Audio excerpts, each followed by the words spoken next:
Hello there. Today we're tasting a white wine from Sicily, from Etna. Specifically, this is Benanti's Pietra Marina Etna Bianco Superiore, and the vintage is 2019. Now, Benanti are undoubtedly one of the leading producers of the really quite exciting Etna wine region. The estate specialises in producing wines from the classic indigenous local varieties, and many of their top wines specifically express the different terroirs of the different locations to be found on Etna.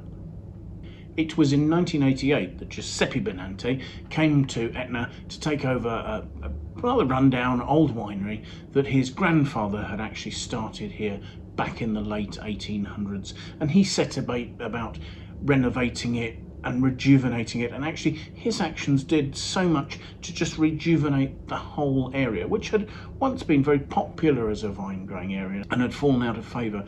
For example, in 1988 there'd been 4 wineries in the region. Today there are over 130. In 2012, Giuseppe's twin sons Antonio and Salvino took over running the estate from their father.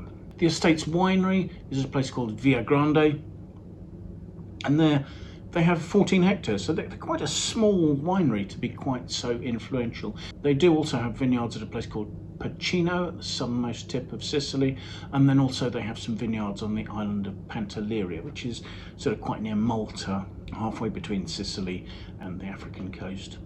Etna, of course, is an active volcano, and the wine regions here reach up to about 1,000 metres above sea level, although the volcano itself actually reaches up to just short of 3,500 metres. The soils here are predominantly sandy volcanic soils with a high mineral content. The Pietra Marina comes from a single vineyard, Contrado Rinazzo, and that's in the municipality of Milo on Etna's eastern slopes. The vineyard is at 800 metres above sea level, ensuring the cooling effects of altitude, ensuring there's good sunlight exposure.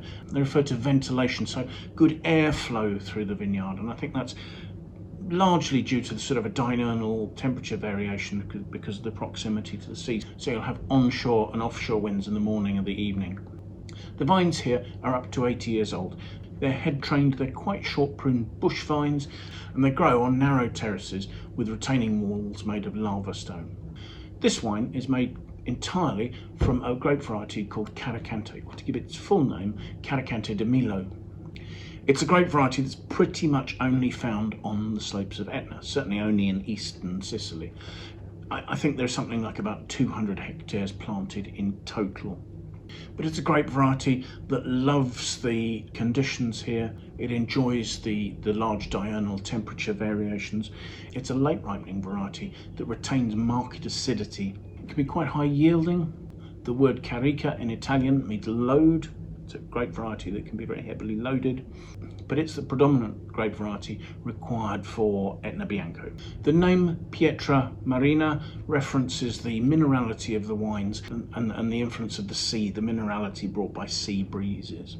The fruit is entirely hand-picked, and harvest went on in late October, so you can see that the altitude that this is at has really delayed ripening, and harvest can take place quite late, giving quite concentrated fruit flavours. Just given the fact these are old vines, the fruit is gently pressed as whole bunches, so that should give you lovely clean juice. It ferments in temperature-controlled stainless steel tanks, and that fermentation lasted about 15 days. The yeasts used for fermentation were a specifically selected local yeast, and this went on over a period of years, them selecting and culturing a particular yeast from their own microflora. So it's not necessarily a wild natural ferment, but it's a yeast that's been derived from those natural ferments. The posh word for it is autochthonous, meaning native to this location. And having selected it, the yeast strain is now actually owned by Benanti, by the company. The wine ages in stainless steel, but a peculiarity of the way this wine is made is that it ages for 30 months in stainless steel with the fine lees, and periodically they'll do batonnage to stir those lees up to try and give a bit of richness to the style of the wine. Once the wine's been bottled, they then age it for a further year in bottle before it's released. So let's have a look at it, shall we? It's not a particularly dark yellow, but there is quite a good intensity of the sort of medium colour that's there. There's almost a sort of a slight greenish edge to it. I'm swirling the wine. It seems to be clinging quite readily to the sides of the glass. According to its label, it only has 12.5% alcohol, and I'm expecting it to be a dry wine. So I'm slightly surprised by that, actually. I was thinking it might be less interested in doing that. So let's have a look at the aromas, shall we?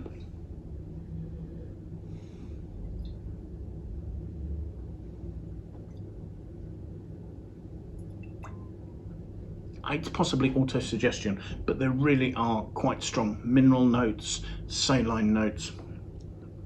There are also some herbal notes. I think the first thing you see is a combination of sort of mid-intensity leesy notes. There's a slightly milky, slightly yogurty note there. Behind that, there are citric notes. There's sort of lemon, grapefruit, seemingly quite tart aromas. There's a greenness to the whole thing. You're getting herbal notes, actually, notes of dill. Perhaps there's a touch of fennel, but also I'm seeing some of the sort of the touches of gunpowder, gunflint that you associate with indigenous ferments normally. So complexity coming from the yeast, giving a minerality to the wine. And as I say, behind that, there's a sort of a salinity. So without being huge, it's a relatively powerful nose that has plenty going on in it.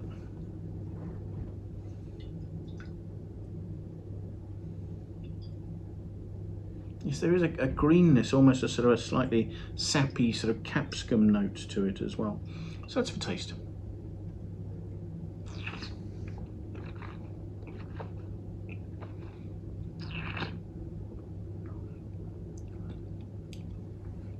The acidity is very much to the fore. This is a bone dry wine, and there's a really tart mineral acidity. There's a milkiness that's just softening it a little. The wine is of light, maybe light to medium body. It has this sort of milky smoothness, and that's what's giving it a little bit of weight. The fruit actually seems very, very light, and you're getting a sort of I'd say the tart. There's almost a sort of a grapefruit pith sort of note. It's really the sort of wine that's going to have the ability to cut through rich dishes. And as the initially very crisp fruit sort of fades a little, you start to see a little bit more of that creamy yogurty texture and flavour. But also you still see more of the minerality. There is a sort of a gunflint note running through, and there are saline notes at the end, before you come back to a sort of a grapefruity, lemony note on the finish, where again there's a sort of a slightly tart edge. I can feel I'm salivating. You know, there is that sort of mouth-watering acidity to give real length to the finish. Although the wine is not big, it has an incredible intensity, and the flavours are still lingering there. And as the fruit is lingering, those mineral notes are coming out through it, those sort of notes of gunflint, whetstone, those sort of notes. It's certainly a wine that could be served as an aperitif, but I think actually it would work better with food where it has something to play against. So sort of lovely juicy white fish or seafood, those sort of things would work alongside some of the mineral notes that went alongside the seafood.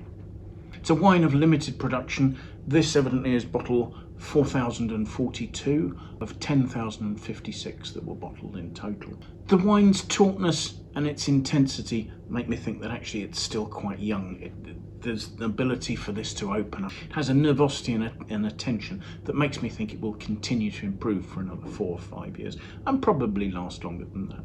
Looking at the Wine Searcher aggregated critic score for this vintage of this wine scores a 93.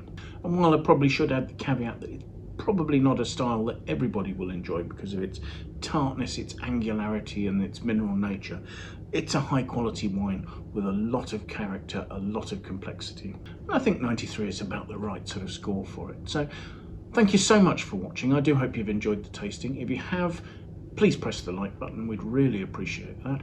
If you wanted to watch more of these tastings, the best answer, of course, is to subscribe to our channel. That way you can set yourself an alert and be notified every time we publish a new tasting. If you'd like to leave any comments, please pop those in the comments box below. We really do enjoy your feedback, whether it's about the wines we're looking at, the tastings we're doing, or anything else. That would be fantastic. If you have friends you think might like to watch the video, do please feel free to pass it on to them. We'd really appreciate that endorsement. But most importantly, I do hope you'll make some time, and please come and join us for another tasting in the very near future. So Goodbye till then.